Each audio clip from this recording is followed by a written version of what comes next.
ಹಮ್ಮಿಕೊಂಡಂಥ ಈ ಬೀಳ್ಕೊಡುಗೆ ಸಮಾರಂಭದ ವೇದಿಕೆಯ ಅಧ್ಯಕ್ಷತೆಯನ್ನು ವಹಿಸಿರ್ತಕ್ಕಂತಹ ನಮ್ಮೆಲ್ಲ ನೆಚ್ಚಿನ ಪ್ರಾಚಾರ್ಯರು, ಉಪನಿರ್ದೇಶಕರು, ಅಭಿವೃದ್ಧಿ ಆಗಿರ್ತಕ್ಕಂಥ ಅನಂತಕುಮಾರ್ ಸರ್ ಅವರೇ, ಈ ಕಾರ್ಯಕ್ರಮದ ಕೇಂದ್ರ ಬಿಂದುಗಳಾಗಿರ್ತಕ್ಕಂತಹ ಸವದತ್ತಿ ದಂಪತಿಗಳೇ, ಅವರ ಮಾತೋಶ್ರೀಯವರೇ, ಹಾಗೂ ವೇದಿಕೆ ಮೇಲೆ ಆಸೀನರಾಗಿರ್ತಕ್ಕಂತಹ ಸ್ನೇಹಿತರಾದ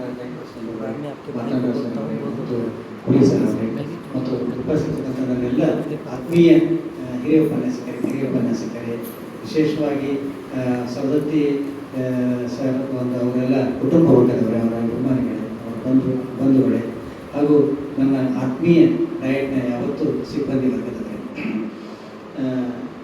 ಪ್ರತಿ ವರ್ಷವೂ ಡಯಟ್ನಿಂದ ಒಬ್ಬೊಬ್ಬರೇ ರಿಟೈರ್ಡ್ ಆಗ್ತಾ ಹೋಗ್ತಿದ್ದಾರೆ. ನಾವು ಬಂದ ಮೇಲೆ ನಾನು ಬಂದು ಇನ್ನೂ 1 ವರ್ಷ ಆಗಿದೆ ಅಷ್ಟೇ.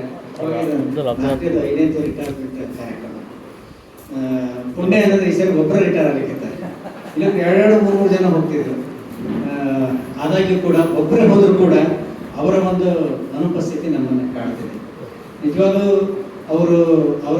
ಅವರನ್ನ ನಾನು ಹೆಂಗೆ ಗುರ್ಸಿಲ್ಲ ಅಂದ್ರೆ ಅವ್ರನ್ನ ನಾನು ಕೆಲಸಕ್ಕೆ ಗುರ್ಸಿಲ್ಲ.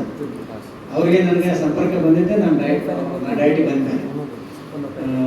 ಆದರೂ ನಾನು BSc ಅವರು ಸಾಕ್ಷಾತ್ವಾಗಿ ಕೆಲಸ ಮಾಡ್ತಿದ್ರು. ಅಷ್ಟೇ ಬಿಟ್ಟರೆ ಹಂಗೆ ಏನು ಸಮೀಪದಿಂದ ನಾವು ಕೆಲಸ ಮಾಡಿದ್ದೆ. ನಾನು ಅವಕಾಶ ಸಿಕ್ಕಿದ್ದಿಲ್ಲ.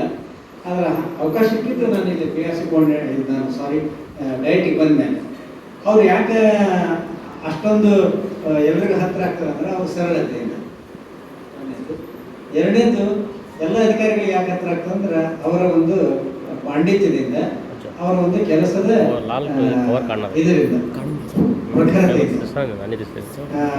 ನಾನು ಒಂದೇ ಒಂದು ನೋಡಿದ್ದೆ, ಒಂದು ಪ್ರಸಂಗದಾಗ ಅವ್ರನ್ನ ನೋಡಿದೆ. ಕೆಲಸ ಹೆಂಗೆ ಅಂತಂದರೆ, ನಾವೆಲ್ಲ ಕಳೆದ ವರ್ಷ ನಮ್ಮ ರಾಜ್ಯದ SLC ಫಲಿತಾಂಶ ಸ್ಥಿತಿಗತಿ ಭಾಳಷ್ಟು ಶೋಚನೆ ಇತ್ತು. ಅದರೊಳಗೂ ಕೊಪ್ಪಳದ ಇನ್ನೂ ಹೆಚ್ಚು ಶೋಚನೆ ಇತ್ತು. ಅವಾಗ ನಮಗೆ 10 ಶಾಲೆಗಳನ್ನು ದತ್ತಕ್ಕೆ ಕೊಡ್ಬೇಕಂತಂದ್ರು. ನಮ್ಗೆ ಬೇಕಾದ 10 ಶಾಲೆ ತೊಗೊಂಡ್ಬಿಟ್ಟಿದ್ವಿ. ಆಗ ನಾವೆಲ್ಲ ನೋಡಿ ವಿಸಿಟ್ ಹೊಂಟಿದ್ವಿ. ಮುಂದೆ ಸ್ವಲ್ಪ ದಿವಸಕ್ಕೆ ಒಂದು ಆರ್ಡರ್ ಬಂತು. ನಮ್ಮ ಗೋಸೆ ಮೇಡಮ್ ಅಂತಂದು ಕೊಟ್ಟರು. ಸರ್, ಇದು ನೀವು ಹೋಗೋದಲ್ಲ, ಇದು ನಮ್ಗೆ ಬೇರೆ ಶಾಲೆ ಕೊಡ್ತಿದ್ದಾರೆ. ಎಲ್ಲಿ ಏನು ಬಿಲೋ 40 ಏನು ಬಂದಾರ ಅವನ್ನೆಲ್ಲ ನಮಗೆ ಕೊಟ್ಟಾರೆ, ಅಬೋ 80 ಇದ್ದಿದ್ವೆಲ್ಲ DTP ಆಫೀಸಿಗೆ ಕೊಟ್ಟಾರ ಅಂತಂದು. ಅವಾಗ ಕುತ್ಕೊಂಡು ಹೌದು ಬಿಲೋ 40 ಇದ್ದರು ನಾವು ಹೆಂಗೆ ವಿಸಿಟ್ ಮಾಡೋಕೆ ಏನು ಮಾಡೋಕ್ಕಂತಂದು ಯೋಚನೆ ಮಾಡೋದೇ. ಅಷ್ಟೊತ್ತಿಗೆ ಸವದತ್ತಿ ಸರ್ ಬಂದರು. ಸರ್ ಮಾಡೋಣ ಸರ್, ಏನಾಗಲ್ಲ ಮುಂದೆ ನೋಡೋಣ ಅಂತಂತಂದರು. ಆಯ್ತು ಅಂತಂದು ಎಲ್ಲರಿಗೂ 10 ಶಾಲೆಗಳನ್ನು ಹಂಚಿಕೆ ಮಾಡಿದ್ವಿ. ಹಂಚಿಕೆ ಮಾಡಿ ನಾನು ಮರುದಿವಸ ಸವದತ್ತಿ ಸರ್ ಅವ್ರು ಜಲ್ದಿ ಬಂದರು, ನಾನು ಬಂದಿದ್ದೆ. ಸೊ ಯಾವ್ದಾರು ಒಂದು ಶಾಲೆಗೆ ಹೋಗಿ ಬರೋಣ ಅಂತಂದೆ. ಅಂತಂದೆ. ಶಾಲೆಗೆ ಹೋದ ಕೂಡ ಅವ್ರು ಒಂದು ಬುಕ್ಲೆಟ್ ತೆಗೆದ್ರು. ಆ ಬುಕ್ಲೆಟ್ ನೋಡಿದ್ವಿ. ಅವ್ರಿಗೆ ಹಿಂದಿನ ದಿನ ಏನು 10 ಶಾಲೆಗಳನ್ನು ನಾವು ದತ್ತು ಕೊಟ್ಟಿದ್ವಿ. ಆ 10 ಶಾಲೆಗಳು, ಅಲ್ಲಿರ್ತಕ್ಕಂಥ ಮುಖ್ಯೋಪಾಧ್ಯಾಯರ ಹೆಸರು, ಅವ್ರದ್ದು ಫೋನ್ ನಂಬರು ಮತ್ತು ಆ ಶಾಲೆಯಲ್ಲಿರ್ತಕ್ಕಂತಹ ತರಗತಿಯವರು ದಾಖಲಾತಿ, ಇವನ್ನೆಲ್ಲವುಗಳಿಂದ ಅವರು ಮನೆಯಲ್ಲಿ ಕೂತ್ಕೊಂಡು ಹೋಮ್ವರ್ಕ್ ಮಾಡಿ ಅವನ್ನೆಲ್ಲ ನೀಟಾಗಿ ಟೈಪ್ ಮಾಡಿ ಒಂದು 7-8 ಪೇಜಿನ ಒಂದು ಬುಕ್ಲೆಟ್ ಮಾಡ್ಕೊಂಡು ಬಂದಿದ್ರು. ನನಗೊಂದು ವಾರ ಬೇಕಾಗಿತ್ತು ಆ ಮಾಹಿತಿಯನ್ನು ಮಾಡಲಿಕ್ಕೆ.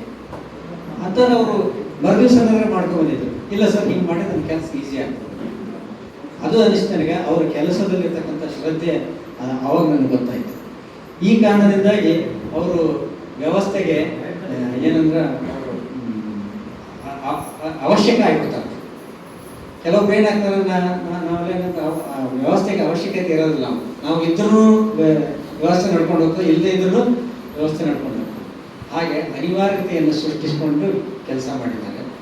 ಅದಕ್ಕೆ ಮುಖ್ಯ ಕಾರಣ ನಾನು ಗೊತ್ತಿದ್ದಿದ್ದಲ್ಲಿ ಇವತ್ತು ಗೊತ್ತಾಯ್ತು. ಅವ್ರ ತಂದೆಯವರು ಕೂಡ ಬಸವೇಶ್ವರ ಕಾಲೇಜೊಳಗೆ ಮುಖ್ಯೋಪಾಧ್ಯಾಯ ಕೆಲಸ ಮಾಡಿದ್ರು ಮತ್ತು ಅತ್ಯಂತ ಪ್ರಭಾವಿ ಶಿಕ್ಷಕರಾಗಿದ್ದರು. ಅತ್ಯಂತ ಜನಪ್ರಿಯ ಶಿಕ್ಷಕರಾಗಿದ್ದರು. ಬಹುಶಃ ಅವರ ಒಂದು ಹೆರಿಡಿಟರಿ ಗುಣಗಳು ಇವರಲ್ಲಿ ಬಂದಿವೆ ಅಂತಂದು ಈಗ ಅನಿಸ್ತಾ ಇದೆ ನನಗೆ. ಒಟ್ಟಾರೆ ಹೇಳ್ಬೇಕಂದ್ರೆ ಸವದತ್ತಿ ಸರ್ ಇನ್ನಷ್ಟು ದಿವಸ ನಮ್ಮ ಇಲಾಖೆಗೆ ಇರಬೇಕಾಗಿತ್ತು ಅಂತಕ್ಕಂಥ ವ್ಯಕ್ತಿತ್ವ ಹೊಂದಿದ್ದಾರೆ. ಅದು ನನ್ನ ಅನಿಸಿಕೆ, ಬಹುತೇಕರ ಅನಿಸಿಕೆ ಕೂಡ. ಯಾಕಂದರೆ ನಮ್ಮ ಇಲಾಖೆಯಲ್ಲಿ ಅನುಭವ ಆದಂಗೆಲ್ಲ ನಾವೇನು ಮಾಡ್ತೀವಿ, ಕೆಲಸ ಮಾಡ್ತಕ್ಕಂಥ ಶಕ್ತಿ ಜಾಸ್ತಿ ಆಗ್ತದೆ. ಅನುಭವ ತಲೆಗಳು ಹೋದಂಗೆಲ್ಲ ಏನಾಗ್ತದೆ, ಹೊಸ ಮುಖಗಳು ಬಂದಾಗ ಇಲಾಖೆಯಲ್ಲಿ ಕೆಲಸ ಮಾಡೋದು ಭಾಳಷ್ಟು ಕಷ್ಟ ಆಗ್ತದೆ. ಮತ್ತು ನಮ್ಮ ಇಲಾಖೆಯೊಳಗೆ ಬೇರೆ ಇಲಾಖೆ ಜೊತೆಗೆ ರಿಟೈರ್ ಆದಾಗ ಮತ್ತೆ ಪುನಃ ತೆಗೆದುಕೊಂಡು ಅವರಿಂದ ಕೆಲಸ ಮಾಡಲಿಕ್ಕೆ ಅವಕಾಶಗಳಿಲ್ಲ. ಹೀಗಾಗಿ ಅವರ ಒಂದು ಅಬ್ಸೆನ್ಸ್ ನಮಗೆ ಇನ್ನೊಂದು ಏಬಲ್ ಹ್ಯಾಂಡ್ ಅವ್ರನ್ನ ರಿಪ್ಲೇಸ್ ಮಾಡೋದಂತೂ ಏನು ಒಂದು ಅಬ್ಸೆನ್ಸ್ ನಮಗೆ ಫೀಲ್ ಆಗ್ತಾ ಇರ್ತದೆ. ಸರ್ ಹೇಳಿದರು, ಅವ್ರು ಹೇಳಿದ್ದನ್ನು ಹೇಳ್ತಾ ಇಲ್ಲ, ಬಹುಶಃ ಅವರಲ್ಲಿ ಶಾಲೆಗೆ ಇರಬೇಕಾಗಿತ್ತು ಅಂತ. ಶಾಲೆಗೆ ಇದ್ದಿದ್ದು ಬಹುತೇಕ ಹುಡುಗರು ಅವರೆಲ್ಲ ಇವತ್ತು ತಮ್ಮ ಹೆಗಲ ಮೇಲೆ ಕೂತ್ಕೊಂಡು ಮೆರವಣಿಗೆ